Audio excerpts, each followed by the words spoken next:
It was only 4 days after the Hamas massacre in the villages near the Gaza border that the dairy farmers were allowed to return to their farms to milk their cows.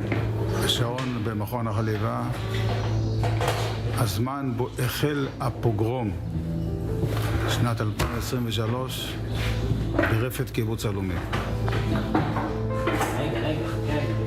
While terrorists were attacking his kibbutz near Yitzhak, Shmuel the farmer was in his dairy farm. It was Saturday. I went to feed the cows.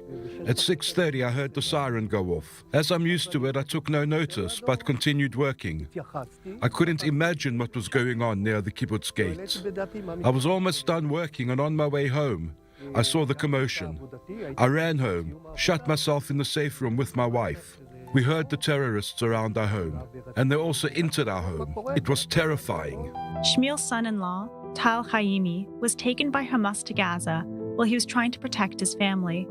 After the tragedy, Shmuel refused to leave his kibbutz. Someone had to take care of the cows. I stayed to safeguard the farm. I can't abandon the animals. Secondly, my son is the dairy farm manager. He's a father of 2. I couldn't allow him to stay here. If someone should stay, it should be me. The Israeli dairy farm industry relies on workers from Thailand. When Hamas terrorists entered the villages on October 7th, they murdered and kidnapped the foreigners as well. In one village, 15 people from Thailand were butchered. Now, many are planning to flee Israel. Others are prepared to stay, but not next to the border with Gaza. And few are willing to come back.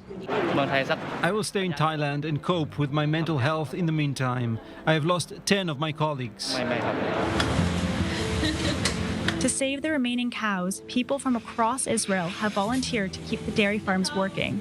Rachel immigrated to Israel 6 years ago. She's now a volunteer on Shmuel's farm. Because of the war and everything, everyone left. Also take care of all the animals, the cows. So that way when they come back, they have a place home. It's still intact. Even though the area is not secure, Rachel chose to stay. The best way I could help is just honestly coming out here. So I was scared. There's some moments, definitely some moments during the day that, there's a azaka and we're running and don't know when to come out. But it's important to be here, to come back. It was meant to be, to come here and help out, and I'm happy to be here. But even with the help of volunteers, the financial damage is grave.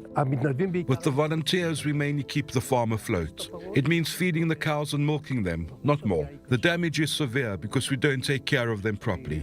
There are a lot of malfunctions, but we deal with that. There's no other option. It's clear to me that I will need to exchange some of the cows and rebuild the herds.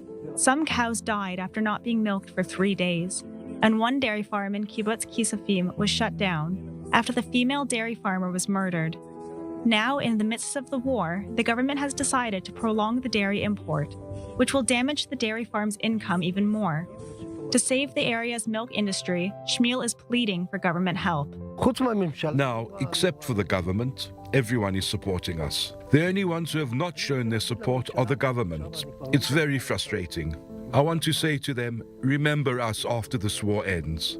Help us recover this lifelong dream after the war.